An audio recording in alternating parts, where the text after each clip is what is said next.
কুড়িগ্রামের বিভিন্ন সীমান্ত এলাকায় বর্ডার গার্ড বাংলাদেশ বিজিবির পরিকল্পিত ও ধারাবাহিক চোরাচালান বিরোধী অভিযানে গত ৭২ ঘণ্টায় বিপুল পরিমাণ মাদকদ্রব্য ও চোরাচালানি মালামাল জব্দ করা হয়েছে।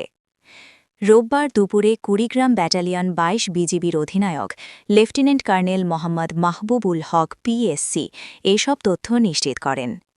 বিজিবি জানায়, অভিযানে ইয়াবা, মদ, গাঁজা, গবাদি পশু, জিরা, pan piece, solar panel, bicycle, mobile phone ও কসমেটিক্স সহ বিভিন্ন অবৈধ পণ্য জব্দ করা হয়।